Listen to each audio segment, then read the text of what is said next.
The V20 Pro comes in a pretty chunky box. On the back we have some of its main features mentioned, and that's about it though.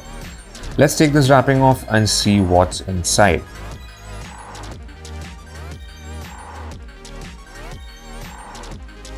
Okay, so first up we have a little cardboard sleeve with a bunch of things inside. These include a transparent silicone case. You get some manuals and of course a SIM eject tool. Then we also have the USB Type-C cable, and finally we get to the V20 Pro itself. Now, as you can probably tell, this is the sunset melody color, which I think looks very nice. Let's put it aside for the moment and check out the rest of the contents. This is the power adapter, and it is a 33 watt flash charge 2.0 adapter for fast charging. We also have a Type-C to 3.5mm headphone adapter, and finally we have a headset. So overall a pretty good bundle with everything you need to get started right out of the box. Okay, so I've gone ahead and set up the Vivo V20 Pro, and before we get into the specifications, let's take a quick look around the phone itself. As you can see, it's got a glossy finish all around. This is a plastic frame, but it does feel relatively sturdy. I mean, there is no flex or anything if you even apply a bit of pressure like this, so that's good. It is quite light. Its weighs just around 170 grams, which is good, and it's not too thick as well. This is about 7.49 millimeters in thickness. Now, as I mentioned earlier, this is the sunset melody color, which I think looks really cool. But it's also available in a midnight jazz variant if you don't want something too flashy. Now, over to the right, we have the volume buttons. We have this textured power button, which is nice. It's not much on the other side. Down at the bottom, we have a dual SIM tray. It only supports 2 nano SIMs. Type-C port, single speaker over here. Coming to the top, we have the earpiece, and we have 2 cameras this time, which we will get into shortly, but that's about it. We just have a microphone on the top over here.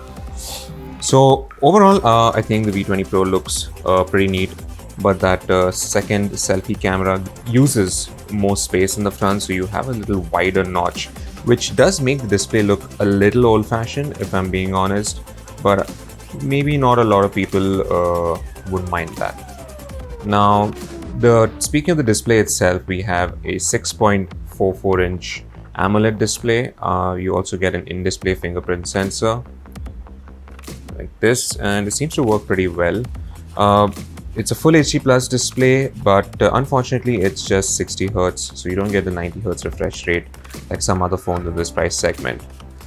Now, the display itself obviously has scratch protective glass. So in the front, your Vivo has used scratch protective glass from Shot, whereas at the back of the phone, it's using Corning Gorilla Glass 5. So again, a pretty premium build quality all around for the V20 Pro, which is nice. Now, one of the big differences between the V20 Pro and of course the regular V20 is the SoC. So this one has a Qualcomm Snapdragon 765G SoC, and what this means is this also supports 5G. Now, there's only one variant of this phone in India. It comes with 8 GB of RAM, and you get 128 GB of storage. In terms of software, this is running obviously Funtouch OS 11. I'll just quickly show you that. And this is still based on Android 10. It's Funtouch OS 11.